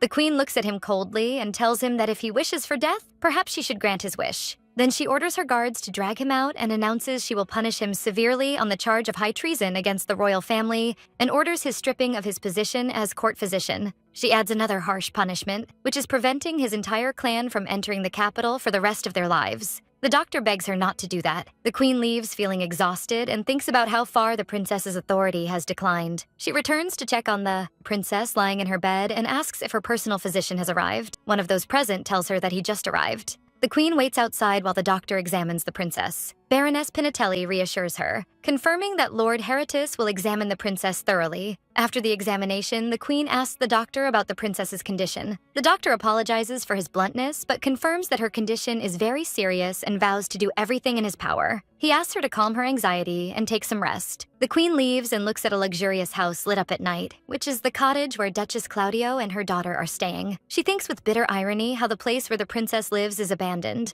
while the residence of a side branch of the family is more luxurious than the palace itself. She realizes she has remained isolated for far too long. The next morning, the princess wakes up in her bed. She asks the maid beside her how much time has passed, and she answers her, "Your Highness." Neril rushes to her and asks her not to get up yet, and asks if she is okay. The princess notices that they were truly worried about her. The princess asks Neril to tell her what happened during her absence, and the latter tells her that Ms. Coisin died in prison. She explains that after the princess's collapse, an investigation was launched into those who insulted the royal family. The Queen Mother personally intervened, declaring she would restore royal discipline, and Lord Caesar actively assisted her. As a result, some nobles associated with Ms. Coisin were punished. Neril adds enthusiastically that thanks to this, news has spread in high society that the Queen Mother's favor has shifted toward the princess, and that many also welcome the fact that the Regent Duke's influence has weakened. The princess comments that this is good. The princess asks if a new headmaid has been appointed, and Neril confirms that Ms. Pinatelli has taken the position exactly as the princess planned, and that she has already begun purging the darkest parts of the royal palace. The princess thinks to herself that her uncle's left hand, Ms. Coisin, has been dealt with, and now it is time to cut off his right hand, Count Etienne. But before that, the princess asks Neril about Meryl's location now. In a dark cell, Meryl is surprised by a voice calling her after some time and wonders about the speaker's identity. Princess Medea appears before her cell, and Meryl screams her name in a state of shock, then realizes she has come. Meryl collapses and begs the princess to save her. She admits she was wrong, vowing she will never betray her again. But the princess confronts her coldly, reminding her how she fabricated stories about her before her grandmother, and wonders how she can believe her words now, asserting that she will forget her promises as soon as she escapes danger. Meryl refuses this and begs her not to abandon her, asserting she will do whatever she orders her to do. The princess asks her if she can swear to that, and Meryl agrees immediately. The princess presents her with a small bottle and orders her to drink it, explaining it is a poison that paralyzes the four limbs as soon as it is swallowed. She adds that if the antidote is delayed, it will lead to death by cardiac arrest. Meryl stares at her in horror. The princess reminds her of her promise that she would do anything,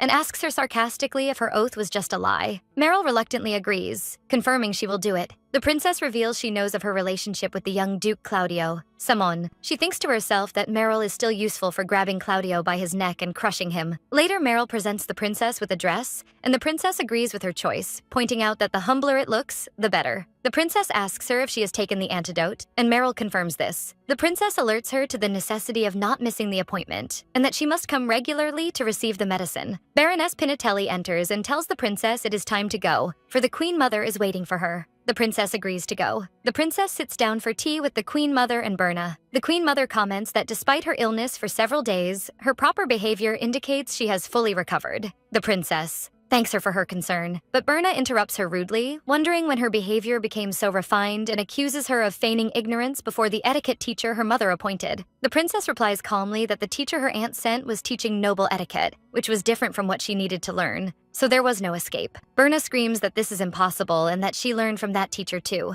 Berna asks the princess sarcastically if she means that she learned incorrectly as well. The Queen Mother intervenes and tells Medea that her appearance as the only princess in the kingdom is very simple. Then she orders a gift to be brought to her. The Queen Mother presents the princess with a luxurious box containing a set of precious jewelry, and the princess thanks her. Berna watches the situation with jealousy and malice, wondering about the reason for this sudden generosity from her grandmother, and fears Medea will seize all the good things. Berna suggests rudely that if her sister cannot choose a piece of jewelry, she will choose first, then wonders happily what she should choose among all these beautiful pieces. But the Queen Mother is angry at her action, shouting in her face how she dares to do that. Berna stammers in shock and calls her grandmother in confusion. The Queen Mother asks her angrily when she allowed her to take the jewelry and rebukes her for touching the princess's body so carelessly. Berna tries to justify her actions, saying her sister was not choosing, and the Queen Mother screams at her that she must address her properly, not as a sister, but as Your Highness. She continues to rebuke her, wondering if she thinks herself of the same status as Valdena, just because she lives in the palace. She orders her to observe proper etiquette between ruler and subject, and addresses her by her full name, Berna Levin Claudio. Berna protests, saying she did what she always does and wonders why she is suddenly being targeted. Berna fumes with anger and screams in her grandmother's face that this is too much, then leaves the room crying, leaving the Queen Mother thinking about how childish she is. The Queen Mother admits to herself that she failed to see how immature she was and that she had spoiled her far too much. Princess Medea intervenes and asks her grandmother to understand Berna. She explains that she and Berna lived together in the royal palace and did everything together, and that everything the princess owned, Berna owned too, so her grandmother's words must have seemed confusing to her. The princess's words provoke the Queen Mother, who wonders to herself if Berna truly owns everything Medea owns. She thinks of the vast difference between them. Berna is a princess from a side branch, while Medea is a princess of the direct lineage. How could that be possible? Her train of thought is interrupted by the princess's voice as she asks permission to choose one piece. The princess chooses an ornate fan. The queen wonders if it is too simple, but the princess confirms she likes it. The fan was a good weapon, as its blade is made of Damascus steel. The queen thinks her choice is so modest it seems shabby. She wonders about the source of the rumor saying the princess is a spendthrift. The queen agrees to her choice, and the princess thanks her and asks permission to leave, promising to visit her again. After they leave, the Queen Mother wonders if Berna is the only one who truly doesn't know her place. She thinks anxiously that if Joaquin, the second prince, has any dangerous ideas, she must act, and orders Baroness Pinatelli to send a letter. The Queen Mother decides that the royal relatives must be summoned. Elsewhere, Duke Claudio is angry at his mother's decision to summon Margrave Montega. He sees in this decision a clear move to curb him, especially since this Margrave was always attached to his elder brother. His wife tells him that Berna returned crying after the queen rebuked her for not addressing Medea properly. The Duke expresses his confusion at his mother's sudden actions. He adds that with the Queen Mother's intervention, their losses have become enormous. The syndicate that was embezzling royal funds has been dismantled. She even kicked them out of the cottage they were staying in inside the royal palace. The Duke screams angrily that public opinion already sympathizes with the princess, and his wife tries to calm him down. Duke. Claudio wonders angrily how he is supposed to calm down while his plans for the revolution are on the verge of collapse, especially after the discovery of the money promised to the mercenaries. He fears that if they discover that Medea is not the real cause of all this, his throne will be lost. His wife tries to calm him, asserting that his power remains, and although they lost the headmaid, the minister of the inner palace is still on their side, allowing them to move the inner court as they please. She adds that there is no need to worry about Count Montega either, and that all they have to do is move first. The Duke asks her if she has a perfect plan in mind. She suggests with a cunning smile to hold a grand banquet to celebrate Medea's recovery. She explains that the poor child has suffered a lot recently, and that everyone will see Medea smiling amid gold, re-establishing her image as a spendthrift. The Duke agrees to the idea, admiring her shrewdness. The Duchess asserts that they must only do what they have always been accustomed to doing. As always, Medea will be their shield. Elsewhere, Princess Medea summons Neril to her room. Neril enters and tells her that she has delivered the message to Umberto as she ordered. The princess comments that her colleague seems more talented than she expected, as Umberto must have been very careful. Neril tells her that her colleague, Tom, begged her to summon him again. Neril wonders about the place she plans to use him in, while the princess thinks that hunting first requires setting a trap. The princess orders Neril to ask Tom to watch Umberto closely. Now that the hunting ground is ready, the princess thinks it is time to meet the hunter. Prime Minister Caesar arrives at the princess's palace and greets her. The princess welcomes him, commenting that it has been a long time. Caesar tells her he has been informed she has something to say. Caesar thinks to himself that she has been quiet lately, and wonders what she is planning now. He says to himself that Claudio's influence is finally beginning to wane and that he cannot let this moment pass. He asks the princess to stop if she intends to use her seal against the Claudio family. He begs her to reconsider, explaining that this man is a plague on Valdena. The princess replies that this is the actual reason for her coming today, while she notices a distinct scent in the tea. She asks Caesar if he prepared the tea himself because of its unique scent. He answers that it is a medicinal tea his maid prepared by hand and offers to prepare another tea if she doesn't like its taste. The princess comments that medicinal tea must be very good for him. Then she turns to Caesar's maid and suggests she taste it. The maid is struck with confusion. Caesar asks her about the reason for her sudden action, and the princess answers that she was touched by the devotion of a maid who prepares tea by hand. She adds that it would be wasteful to drink such healthy tea alone. The maid stammers, claiming she does not dare to do so.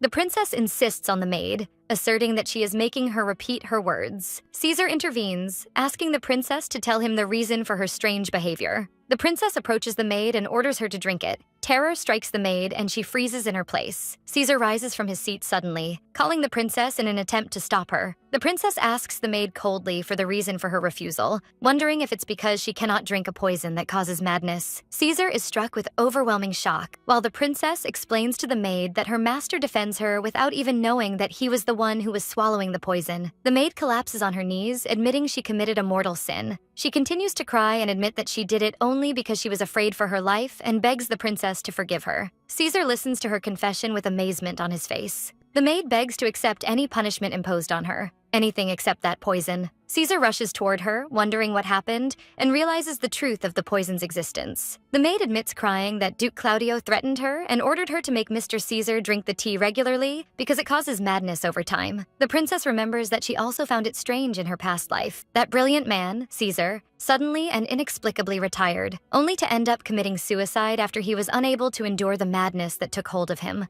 In the present, the princess tells Caesar that she will leave the fate of that maid in his hands. Caesar orders his guards to take the girl out of the room, and the maid begs the princess to have mercy on her. She continues to scream and plead with her master Caesar as she is dragged away. After the door is closed, Caesar asks the princess how she knew the tea was poisoned. She answers that it is a scent she encountered before and that she was just lucky. She thinks to herself that the difficulties she faced in her previous military campaigns have borne fruit. If she hadn't smelled that scent before, she would never have been able to identify it. The scent of the hallows herb. She explains to him that hallows is a deadly poisonous herb that causes madness through its scent alone and advises him to take an antidote for the time being. Caesar asks her about the reason for this sudden change in her position, reminding her that she had been protecting the Claudio family all this time. She answers that she saw the truth after approaching death. She tells him that she knows exactly what her uncle aims for, and she is certain that he knows it too. Then she announces she is here today to clarify her goal, which is protecting Valdina, the land of her brother Bellius. To achieve that, she tells him that she will cut off her uncle's right hand,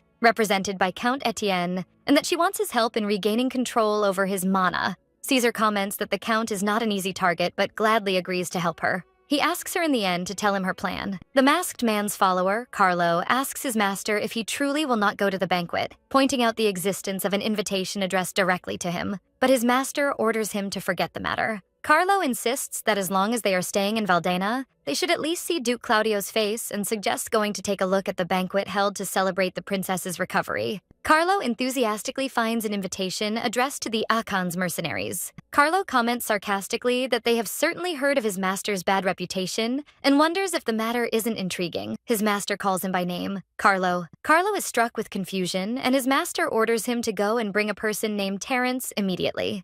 Elsewhere, Terence tells his master that the intervals between his seizures are shrinking and that it has become difficult for him to delay them further, even with his magic. He asks his master if he is even listening to him, and he answers calmly while putting on his shirt that he hears him. Terence reminds him that 3 years have passed since the curse hit him, and that his body has already exceeded its limits. He asks him to return with him to the magic tower. Perhaps the Grand Master will not be able to lift the curse completely, but at least he will be able to slow its progress. The Master scoffs at the idea of waiting for a slow and painful death, and tells Terence that he knows the truth as well as he does. He adds with a confident smile that this is not like him. Terence comments that his master, with those sharp looks, has always pushed aside everything that stood in his way. He is the first prince of Kazan, the youngest commander-in-chief, and the Duke of Romagna, and the leader of the Passad mercenaries. He earned all these titles by his own strength, but Terence wonders if he is truly confident that the priestess can solve this curse and what he will do if she fails. His master confirms to him that as long as there is a possibility, he will not give up. He has cut all this way, clinging to a glimmer of hope. He disguised himself as a mercenary for an arms dealer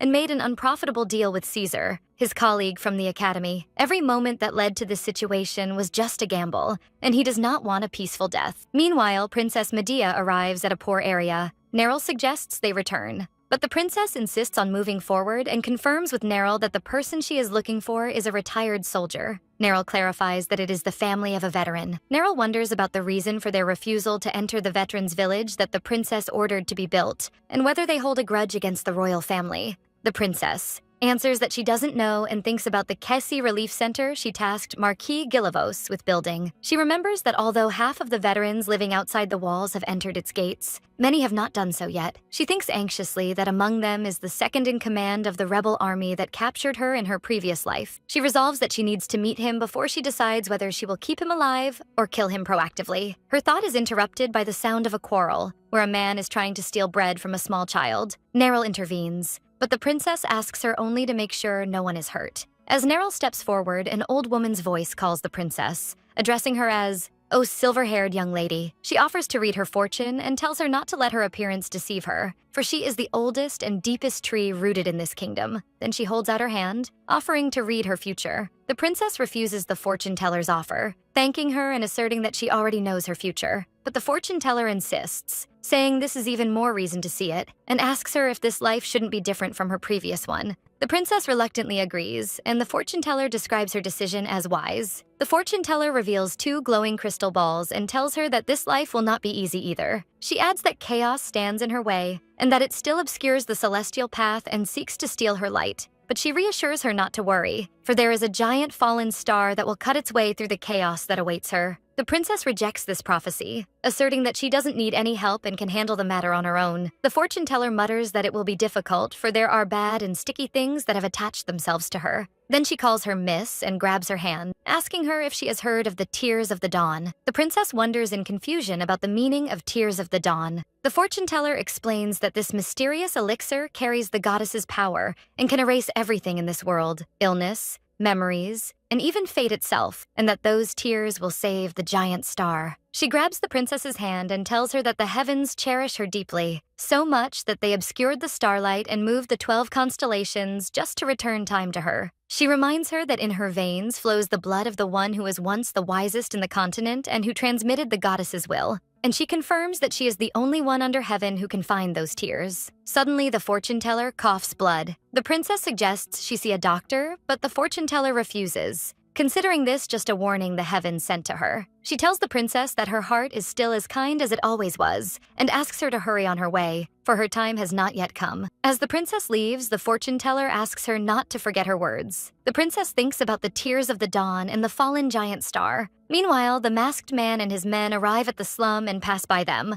They confirm they are in the right place, where 2 frightened children sit in a corner. Carlo tells the masked man that his informant saw an old man in these neighborhoods speaking the old continental language, and that his possessions have a symbol resembling the Sadia tribe's emblem. Terrence warns him against raising his hopes too much. That tribe became extinct long ago, and it is difficult to confirm the matter. The men get lost in the many alleys. The fortune-teller surprises them, commenting that they are late and that she thought she would depart to the other world first. The masked man asks her if she is the shaman of Sadia. The fortune-teller laughs and addresses him by the title Black Star, telling him that something evil has intertwined pathetically with his fate. She adds that primordial darkness clings to the victim until their breath is cut off and does not leave easily. The masked man kneels on his knees and asks her if she knows a way to lift this curse. He tells her that he was looking for her, she who once led the Sadia tribe, and promises her help in restoring her tribe if she helps him. The fortune-teller tells him with a mocking smile that her clan's fate is not something he can influence, but she knows how to remove the curse. She explains to him that he needs the Tears of the Dawn to cleanse the primordial evil. Carlo asks her what those tears are. She answers that they are the goddess's sorrow that she left on this earth. She elaborates in the explanation. When the goddess first descended upon this world, the earth was full of chaos and darkness. Her merciful heart took pity on the suffering of creatures, and she shed tears that washed away all the darkness. The masked man asks her about the place to find them. The fortune-teller tells him with regret that they do not exist in his world. Terrence asks her in confusion about the meaning of her words. She answers that he will not find the tears in the end, for fate did not allow that. Then she coughs blood again. The masked man tries to help her, asking her to save her strength. He tells her of the necessity of treating her first, but she insists that he listen to her and tells him that Valdina's golden star can guide him. She confirms to him that this is the only way. Then she breathes her last breath. She mutters her last words, saying that the stars have finally gathered again, and begs that it works this time. Terrence announces that she has died. Carlo expresses his displeasure at her sudden departure after they finally found her, leaving them with mysterious words. The masked man repeats in his mind the phrase, "Valdina's golden star can save you." Then he orders Carlo to contact home, announcing he will need to stay in Valdina for a longer period. The masked man recalls his meeting with the princess in the rain. She is Valdina's golden star. Meanwhile, Neril apologizes to the princess, considering that she should have been by her side all the time, but the princess reassures her not to worry. The princess asks her if the place they are looking for is near. Neril answers in the affirmative, confirming that this is what came in the note her master gave her. Their talk is interrupted by the scream of a man demanding a girl hand over Teo. Then the girl screams. The girl screams in his face that she doesn't know his location and that he ran away a long time ago. The man refuses to believe her and threatens her that he might sell her first if she continues her stubbornness. Then he reaches his hand toward her to grab her and orders her to follow him. Neril intervenes suddenly, surprising the man. The man wonders in panic about their identity and where they came from. The man curses the situation, then flees, vowing to return later.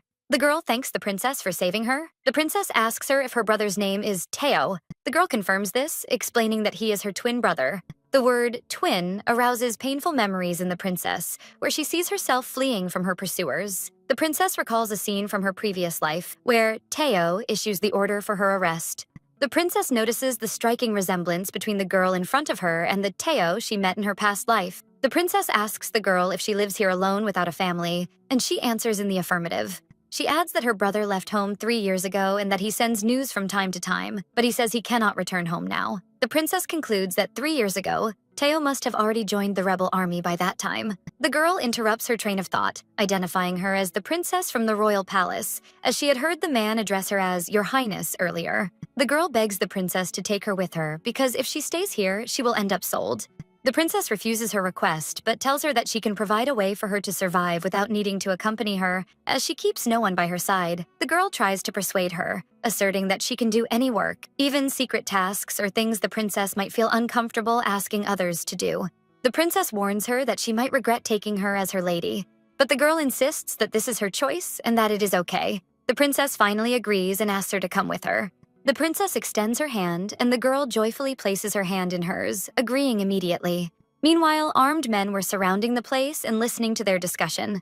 A man stops them, smiling sarcastically, and asks them where they are rushing to. He adds that they have some accounts to settle. The girl realizes that they are a human trafficking gang. The man tells the princess that there is a large sum of money they are supposed to receive in exchange for that young lady. The man asks the princess to hand over everything she has if she does not want to get hurt. The princess calls Neril, who throws a bag of money on the ground. The man picks up the bag, and the princess comments that this should be more than enough. The princess announces that she will buy the child, and the man comments sarcastically that they have a big spender here. But he suddenly changes his mind, pointing out that the amount might be enough for a scrawny girl like her. He adds greedily that if he takes the young lady instead, he could easily get 5 times that amount. The princess asks the girl, whose name is Saya, to wait inside the carriage for a moment. Then she orders Neril to take care of it. One of the men mocks Neril for coming forward alone and vows to make her beg and grovel. But Neril attacks them with superb skill and speed. One of the men screams in pain after Neril cuts off his arm. The gang leader realizes the guard is very strong and thinks about his next move. The gang leader orders his men to capture the princess. The princess remembers that she learned this painful lesson over her previous life. She learned it from the knights who treated her as a burden instead of a great duchess, and from Jason, who stood idly by and did nothing. She realized that she must protect her body herself. The princess surprises the attacker and stabs him in the neck with the blade of her fan. Neril calls her anxiously, while the princess draws her dagger. Another man attacks her, calling her insolent. Saya screams, warning the princess to avoid the attack. But the princess is surprised when the hostile daggers are deflected by stones thrown by a third party. Neril apologizes for not being faster, but the princess reassures her that she is okay. Neril asks sharply if she should kill them all, but the princess refuses, wondering if there is any reason to soil their hands, telling her that their time is precious, and ordering her to handle the matter appropriately. Neril steps toward the men, and their leader begs for mercy this time. The carriage carrying the princess and Saya moves away, while Carlo smiles sarcastically. Carlo comments that she is truly a killer, and asks his master if that woman is the Princess of Valdina. The masked man wonders what kind of princess fights in this manner, noting that she was hitting only vital points. He wonders to himself if Valdina's golden star is truly human. Later, Neril tells the princess that the child she brought is adapting well, and that the maids like her for being diligent and a quick learner. The princess asks Neril if she found the fortune teller she mentioned, and Neril tells her with regret that they were unable to find any trace of her. The princess thinks that she would have liked to meet her again. She recalls the fortune teller's words that her body carried the blood of the wisest person on the continent. She wonders about the meaning of those mysterious words. Suddenly, the princess realizes something and thinks of the wisest person. She rises quickly, which surprises Neril. The princess rushes to the secret cellar, thinking of the sage, the wisest person on the continent, and the land protected by his stone, Valdina. She realizes that the reason the sage's stone protects this land is that its owner was an ancestor of Valdina. She stands before the glowing philosopher's stone. She begs it to tell her if there is something it wishes to tell her. The stone glows with a bright light, and she wonders if this is the tears of the dawn. In the first district of Valdena, Duchess Claudio asks the princess if she enjoyed the show. Duchess Claudio tells the princess that since it is her favorite opera, she personally sought out a new cast and orchestra, and asks her if she enjoyed the performance. The princess replies that now she understands why she felt the performance was unusually awkward. The duchess feigns regret, claiming she should have realized sooner that the performance was not up to her expectations. She adds sarcastically that her aunt was negligent and asks her not to be angry. The duchess takes the princess's hand and tells her that she is certain she will love this evening's banquet. The duchess explains that it is in honor of the princess's recovery, and that the Claudio family has prepared this small gathering. The princess enters a lavish hall, and Berna comments that she must have been upset recently because of various matters. The duchess leads the princess to a room full of expensive dresses and gifts, telling her they prepared this little thing for her. Berna looks at all the extravagant things in a state of shock. The princess thanks her aunt, claiming she didn't know she thought of her so much, but the duchess denies it. She adds that there is no greater joy for her than the princess's appreciation, while Berna thinks to herself in resentment how Medea's reaction is lukewarm and indifferent, despite all this special treatment. The duchess announces that there is a special dress she would like the princess to wear to this banquet. The duchess asks permission to leave and orders Berna to accompany the princess once she finishes changing her clothes. The maids offer to help the princess get dressed, but she refuses. She orders Meryl to help her. The maids leave, and Berna thinks sarcastically that the princess cannot even fire the maid who betrayed her, and wonders how she can wear such luxurious clothes. She adds to herself that her face was never suitable for an expensive gown in the first place, but she is stunned when she sees the princess after she puts on the dress. She looks incredibly beautiful, as if starlight had descended upon her. Meryl wonders how someone can be as beautiful as fairies. Berna mutters in shock that this is impossible and should not happen. One of the maids calls her, reminding her that it is time for her to get ready as well. Berna thinks about the plan. Does her aunt expect her to wear that dress and enter the hall with Medea? She imagines how shabby and dull she will look next to Medea, and how people will whisper that she looks like a maid. She realizes she will end up being just a shadow of Medea, and describes her to herself as a despicable hybrid. Berna screams, wondering what she is lacking. The princess suddenly appears and asks her for her opinion on the dress. Berna replies with a fake smile and tears in her eyes that it is truly beautiful. In the banquet hall, guests admire the sparkle of champagne. They exchange talk that the princess is the one who requested this party herself, and wonder if she doesn't know what is happening outside. Margrave Montega, a relative of the royal family, comments that the country is at war and the streets are full of hungry citizens, yet the princess indulges in such luxury. Duke Claudio comments with a low laugh that she cannot be blamed, for Medea is still young and has a long way to go before she matures. He believes that with the king's seal in her hands, she has nothing to fear, which makes pleasing her extremely difficult. He comments that despite her difficulty, holding a banquet of this size is enough to silence her for a while, so the Margrave wonders if that is truly the case. The Duke smiles slyly, declaring that this is enough, as the stage he prepared will be complete once Medea appears in that specific dress. Indeed, the arrival of Her Highness Princess Medea Kaisi de Valdena and the young lady from the Claudio family, Berna Robin Claudio, is announced. The princess steps into the hall with confident steps, as whispering spreads among the attendees. But surprise fills the place, as everyone is stunned to see that Berna is the one wearing the luxurious white dress intended for the princess, while Princess Medea, in contrast, appears wearing a simple and elegant black dress, which causes confusion for the Duke and Duchess, and makes them wonder why the princess wore that dress.